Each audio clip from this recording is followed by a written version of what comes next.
Supreme Court justices steer clear of insurrection question in Trump ballot case.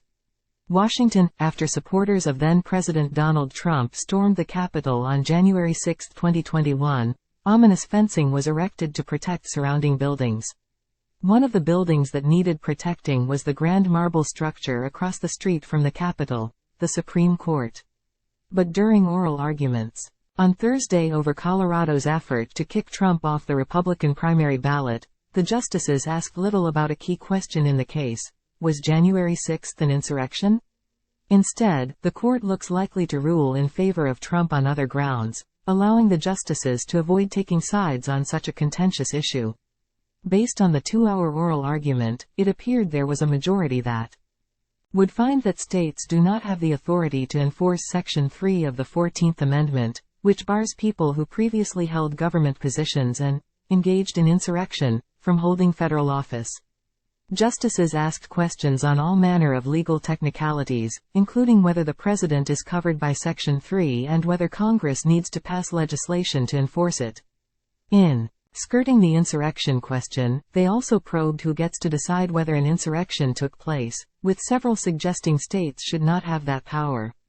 The only justice to directly press the insurrection question was Justice Ketanji Brown Jackson, a liberal appointed by President Joe Biden.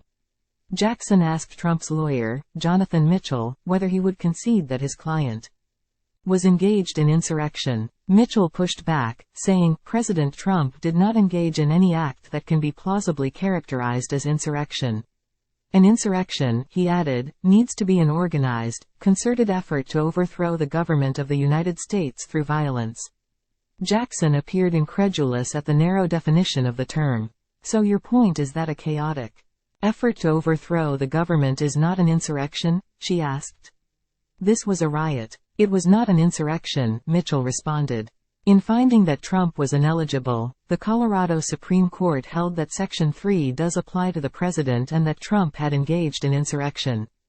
Previously, a lower court judge had ruled that there was an insurrection but concluded that Section 3 could not be enforced. That followed a 5-day hearing in a lower state court in which evidence that was submitted included Trump's tweets, videos of the events of January 6 and the report issued by the now-defunct House committee that investigated the attack. One recurring theme during the Supreme Court arguments Thursday was the sense of unease on the bench at the idea of the justices having to review a flurry of state court rulings like the one in Colorado barring not just Trump but future presidential candidates from running for office based on claims that they were involved in an insurrection. Justice Amy Coney Barrett, one of Trump's 3 appointees to the court, wondered how the justices were supposed to review the evidence that Colorado courts relied on in concluding there was an insurrection. She wondered if the justices might have to watch the video of the ellipse and draw their own conclusions, a reference to Trump's speech on January 6 in which he encouraged his supporters to march to the Capitol. Justice Samuel Alito, a fellow conservative, seemed to be thinking along similar lines. Would we have to have our own trial? He asked.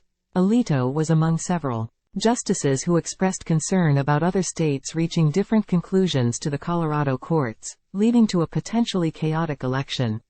At times it appeared that the only person in the courtroom who wanted to speak about how to define an insurrection was Jason Murray, the lawyer representing Colorado voters who say Trump is ineligible.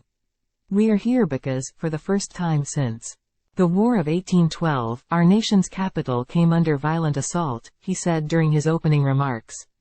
The attack, he added, was incited by a sitting president of the United States to disrupt the peaceful transfer of presidential power. As far as the Supreme Court is concerned, whether that constitutes an insurrection is likely to remain an open question.